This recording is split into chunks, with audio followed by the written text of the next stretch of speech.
अजीत पवार जो कि एनसीपी के सर्वे सर्वा हैं महाराष्ट्र में, उनके इस्तीफे को लेकर अब भी सस्पेंस और असमंजस बरकरार है। क्या करेगी कांग्रेस और क्या कर रहे हैं शरद पवार, इसको लेकर अभी भी सारे पत्ते साफ नहीं हुए हैं। आज दूसरा दिन है जब अजीत पवार के इस्तीफे को दिए हुए, लेकिन अब तक ये स्थिति साफ नहीं हो पाई है कि क्या अब वो मुख्यमंत्री हैं या नहीं हैं।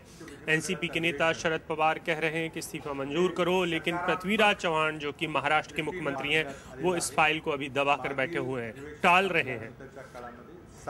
और इस पूरे पर बातचीत करने के लिए हमारे पॉलिटिकल एडिटर मनोरंजन भारती हमारे साथ मौजूद हैं। बाबा, आपसे समझना चाहेंगे कि आखिरकार पृथ्वीराज चव्हाण ऐसा क्यों कर रहे हैं कि जब उन एनसीपी के सुप्रीमो कह रहे हैं कि इस्तीफा ले लीजिए, आप मंजूर कर लीजिए, तो पृथ्वीराज चव्हाण ऐसा क्यों कर रहे हैं कि उसे तुरंत कार्रवाई नहीं कर रहे हैं? देखिए, एक तो थोड़ी आदत भी होती है, पृथ्वीराज चव्हाण थोड़ा अपने स्टाइल से काम करते हैं। लेकिन अभिषेक, मैं बता दूं कि आज मेरी मुलाकात शरद पवार के साथ हुई और जो कुछ मैं समझ पाया हूं इस क्राइसिस के बारे में वो आपको बताना चाहूँगा। एक तो इतना आप जान लीजिए कि अजीत पवार का इस्तीफा मंजूर होगा। शरद पवार आज ही पुणे पहुंच रहे हैं, कल वो कोल्हापुर जाएंगे और कल दोपहर 4:30 बजे उन्होंने विधायकों से मिलना तय किया है। अजीत पवार का इस्तीफा मंजूर होगा, बाकी मंत्रियों का इस्तीफा मंजूर नहीं होगा। एनसीपी सरकार में रहेगी, सरकार को समर्थन जारी रहेगा। दूसरी जो बात यह है कि जो सुप्रिया सुले वाली बात कही जा रही थी, ये भी साफ आप समझ लीजिए कि सुप्रिया सुले जो है वो दिल्ली की राजनीति करेंगी, केंद्र की राजनीति करेंगी। शरद पवार को लगता है कि अजीत पवार का इस्तीफा देना एक अच्छा कदम है अजीत पवार के लिए, एनसीपी के लिए, जो इस विवाद के बाद जो एक एनसीपी की छवि खराब हो रही थी वो सुधरेगी और इस्तीफा एक अच्छा कदम है। लेकिन मैं आपको ये भी बता दूं कि एनसीपी सुप्रीमो को लगता है कि अजीत पवार के लिए विधायक दल में समर्थन है।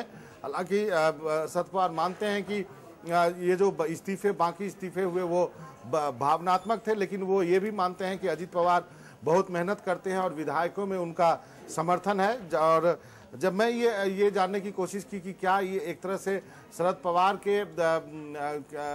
के विचार को विधायकों ने नहीं ठुकराया, उन्होंने कहा कि बाकी इस्तीफे नहीं होने चाहिए, तो उन्होंने कहा कि भावना में क्या, लेकिन सब हमारे ही बच्चे हैं, हमारे ही लोग हैं, मैं जाके मिलूंगा तो सब ठीक हो जाएगा। तो आप समझिए कि कल तक जब वो वहाँ पहुँचेंगे, मीटिंग होगी, तो सारी क्राइसिस खत्म हो जानी चाहिए। लेकिन अब आप समझ लीजिए कि महाराष्ट्र एनसीपी की जो यूनिट है वो उस पर जो है अजीत पवार की एक छाप सी, एक मोहर सी पड़ गई। जी, बहुत बहुत शुक्रिया मनोरंजन भारती। लेकिन यहाँ पर महाराष्ट्र में अब भी सस्पेंस बरकरार है। वो दो चीज़ों से और बढ़ चुका है। एक मीटिंग होने वाली है कल पृथ्वीराज चव्हाण और शरद पवार के बीच में, जिसमें क्या कुछ होगा इसको लेकर अभी से कयास जारी है। अजीत पवार के इस्तीफे को लेकर बना असमंजस अब तक खत्म नहीं हुआ। इस्तीफा दिए 2 दिन हो चुके हैं, लेकिन सीएम पृथ्वीराज चव्हाण अब तक उस इस्तीफे को दबाए बैठे हैं।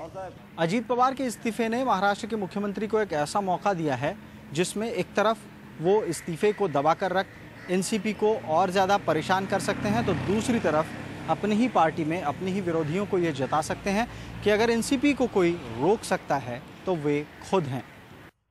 वैसे कांग्रेस के लिए सरकार की स्थिरता भी बड़ी चीज है। अजीत पवार समर्थक मंत्री सरकार में रहकर कांग्रेस को परेशान करेंगे तो क्या?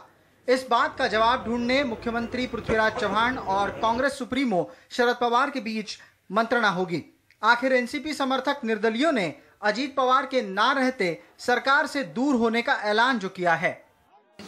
हम 100% हमारे जो एमएलए इंडिपेंडेंट एमएलए और एनसीपी के वो सब हमारे साथ। तो आप ये कह रहे हैं कि एनसीपी के ऑल 62 एमएलए सारे आपके साथ हैं? हाँ, बिल्कुल बिल्कुल। और कोई भी अजीत दादा पवार की जगह कोई और लीडर को एक्सेप्ट नहीं, वो तो हम लोग बोलने वाले हैं कि अजीत दादा को समझो उन्होंने ये किया तो दूसरा कोई आए तो हम उसमें सपोर्ट नहीं करने वाले, हमारे इंडिपेंडेंट लोग। आप ये कह रहे हैं? देखिए, मुख्यमंत्री है, सभी विधायक वहाँ पे हैं, तो स्वाभाविक है कि सभी विधायक मुख्यमंत्री जी के पीछे खड़े रहते हैं। महाराष्ट्र में सरकार अचल है और राजनेता अपनी दबाव की राजनीति में लगे हैं। इस सब में उस आम आदमी की कोई फिक्र नहीं जिसके लिए गद्दी पर बैठने का इन राजनेताओं का दावा होता है। मुंबई से प्रसाद गाथे, एनडीटीवी इंडिया।